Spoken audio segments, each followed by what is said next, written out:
வணக்கம். இந்த நாளில் சின்ன சின்ன வெளிச்சங்களில் இன்னொரு புதிய சிந்தனையை தெரிந்து கொள்வோம்.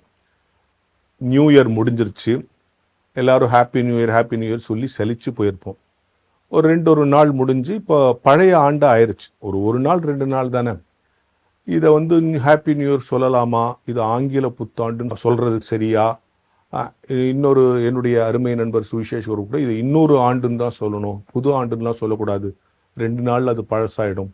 ஹாப்பி நியூ இயருங்கிறது அட்லீஸ்ட் இந்த ஜனவரி வரைக்கும் சொல்லுவோம் இல்லையா? பிப்ரவரியில் அதை சொல்ல மாட்டோம். அதனால் இந்த புத்தாண்டுன்றது சீக்கிரத்தில் பழசாயிடும். நான் எங்கள் மாணவர்கள்ட்ட சொன்னேன், இது புது வருஷம் தானே, எல்லோரும் ஹாப்பி நியூ இயர் ஏன் இந்த ஹாப்பி நியூ இயர்ன்றோம்? அதே ஜனவரி அதே பிப்ரவரி தான் வரப்போகுது, அதே திங்கக்கிழமை அதே செவ்வாய்க்கிழமை தான் வரப்போகுது. இதில் என்ன அது புதுசு இல்லையா? எந்த புதுசும் கிடையாது. அதே மாதம் ஜனவரி வரப்போகுது, அதே மாதிரி 30 நாள் 31 நாள் வரப்போகுது, திங்கள் வரப்போகுது, ஞாயிற்றுக்கிழமை வரப்போகுது, சனிக்கிழமை வரப்போகுது. எப்படி இதை புதுசுன்னு சொல்கிறோம்? ஒன்று சேஞ்ச் ஆயிருக்கு. என்ன? 24ங்கிறது 25 ஆயிருக்கு. ஒன்று தான் சேஞ்ச் ஆயிருக்கு. இந்த ஒன்று சேஞ்ச் ஆயிட்டனால இது புது வருஷம் நம்ம சொல்கிறோம்.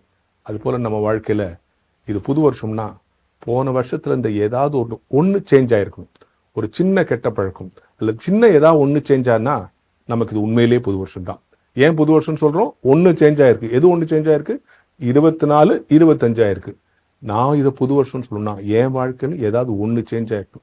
இப்படி ஒன்றா சேஞ்ச் ஆகிட்டு இருந்துச்சுன்னா எல்லா நாளும் நியூ இயர் தான் இல்லையா?